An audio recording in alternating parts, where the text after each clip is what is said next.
السلام عليكم ورحمة الله وبركاته. أهلا بيكم في قناة الشيف عايدة. طبعا بمناسبة بدء مباراة كأس العالم المقامة في قطر، والكل طبعا قاعد بيتجمع حوالين التلفزيون عشان يتفرج على المباريات.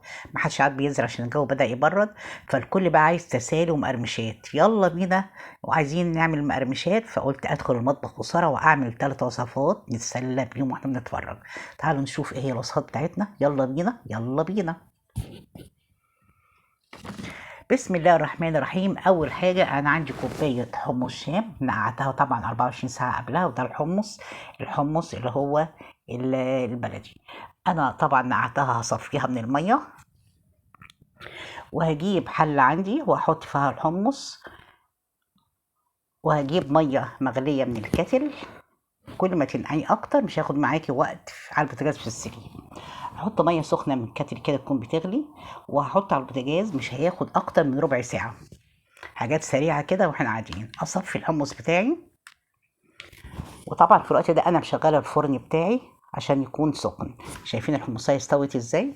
احط البهارات بتاعتي. احط معلقه بابريكا، نص معلقه توم باودر، ونص معلقه كمون، وربع معلقه فلفل اسمر، وايه الملح بتاعي. وهظبط الحاجه بتاعتي.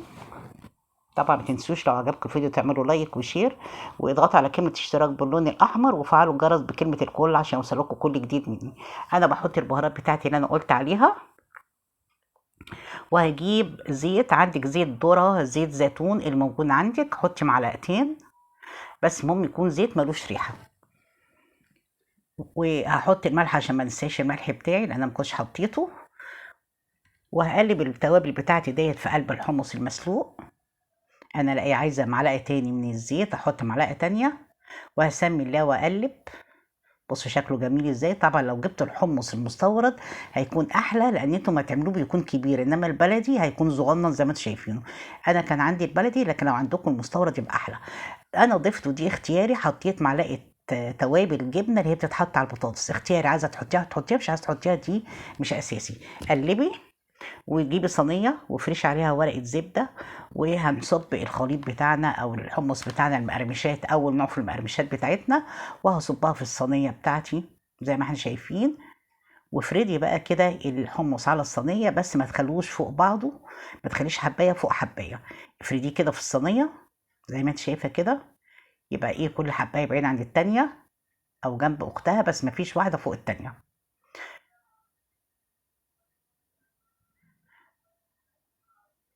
ما تنسوش يا حبايبي لو عجبكم الفيديو تعملوا لايك للفيديو، لان هو ده اللي بيرفع الفيديو. على الفرن على طول، وهحط الحمص بتاعي. وطبعا كل 5 دقايق هتابع الحمص واقلب الحمص كل 5 دقايق عشان يبقى ايه كله وياخد لون واحد لون. خلاص.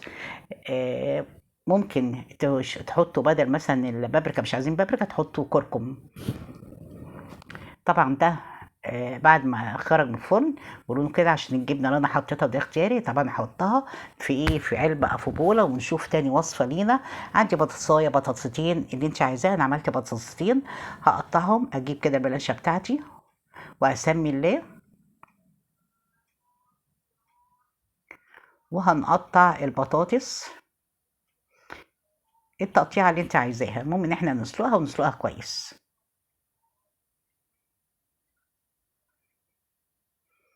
طبعا مباراة كأس العالم دلوقتي، لما كل عيلة، ولما ايه الافراد الاسرة كلها حوالين التلفزيون بيتفرجوا على الايه، على المطوشة بتاعتها.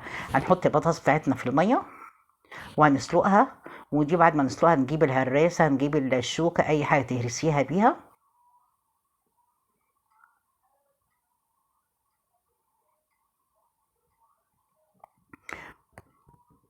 وبعدين علشان انعمها قوي ما يبقاش فيها اي كلاكيع او اي تكتلات، اضربها في الخلاط، في الكبه اللي اي عندك مطحنه اي حاجه، فانا هحطها في الخلاط. لو لقيت الخلاط او الكبه بتاعتك ما بتمشيش، حطي معلقه ميه من ميه سليق البطاطس، معلقه واحده بس تمشي الدنيا.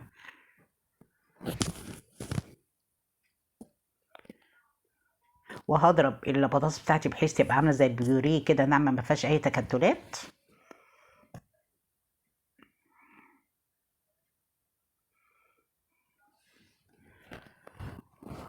وبعدين دي بعد ما ضربتها وطحنتها جدا اجيب البهارات بتاعتي. عندي ديت معلقه جبنه، توابل جبنه بتاعت البطاطس او الشيبسي، معلقه شطه، ومعلقه بابريكا، وعندي معلقه كبيره صفرا اللي هو الذره الاصفر، وعندي نص معلقه شاي توم باودر. وهحط بقى النشا دول 10 معالق، حطي بالتدريج معلقتين معلقتين وتقلبي. ما انتش عايزه البابريكا والشطه ممكن تشيليهم وتحطي كركم، يعني ده او ده. الشيتوس احيانا بيكون لونه اصفر واحيانا بيكون لونه احمر. حطي بقى النشا وقلبيها بالتدريج لغايه ما تتماسك، تبقى عجينه معاكي متماسكه.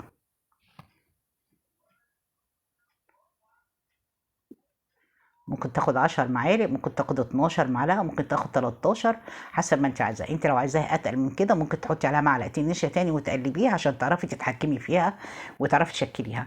قمع بقى او كيس من بتاع تزويق التورت وهنصب فيه، وعندك الزيت على البوتاجاز ما يكونش سخن، ما يكونش مقدوح، يعني مجرد سخن بس. وبالمقص وقصي، لو انت عايزه الشيتوس ادخل من كده شويه كبري تقصي الفتحه بتاعت الكيس، كبريها شويه.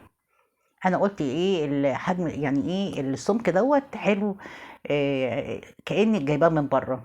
لو انت عايزاه اتخن شويه وسعي فتحه الكيس شويه، وهتقصي هتلاقيها بتنزل معاكي بكل سهوله وبتنزل على طول. بس ما تمليش الطاسه علشان ما يبقاش ايه كله يلزق في بعضه، وتعرفي تتحكمي فيها. زي ما احنا شايفين كده. هنخلي النار عندنا تبقى عاليه، ما تقلليش النار لغايه ما تلقي لونه هيبدا يصفر، وتلقي بقى الشيتوس بدأ يعوم على وش يظهر ويطفو على سطح الزيت. اول ما تلاقيه كده بقى نهدي البوتاجاز ونهدي النار بتاعتنا ونقعد نقلب علشان ما يبقاش لونه اصفر من بره واحمر لكن هي تكون طريه من جوه، لا. خليها كده شويه وتقلبيها علشان تبقى مقرمشه من بره ومقرمشه من جوه. وده الشيتوس بتاعنا بعد ما هيخلص. تالت وصفه عندنا بقى وسهله جدا. حله فيها معلقتين زيت او 3، ولما تسخن هجيب بقى الذره بتاع الفشار بتاعي، وحطي، انا حطيت فنجان، وهتقلبي. وعلى النار تكون عندك عالية، وهجيب رشة ملح عليها زي ما احنا شايفين كده، واقعدي قلبي. وطبعا النار عالية ما تهدهاش، زي ما احنا شايفين لغاية ما تلاقي يبدأ معاكي الذرة يبدأ يفشر ويطقطق ويعمل صوت كده وتلاقيه بدأ يظهر. بصوا اهو زي ما احنا شايفين كده، تقلبي ما تغطيش الحلة. شفتوا بدأ يفشر. في الحالة دي بقى في الوقت ده هو مغطي الحلة واخلي النار عندي وسط، واخليها بقى تعيش وتاخد وتدي مع نفسها. بسم الله ما شاء الله، شايفين مفيش حباية ما فشرتش في الحلة، كله فشر. بصوا بقى عمال يطقطق ازاي، بسم الله ما شاء الله تبارك الله. ودي كانت وصفتنا التالتة والأخيرة، الفشار بتاعنا. هنعبيه في بولة، نعبيه في علبة، وهنحطوه جنب اخواته التانيين، جنب الشيتوس وجنب مقرمشات الحمص، وهنشوف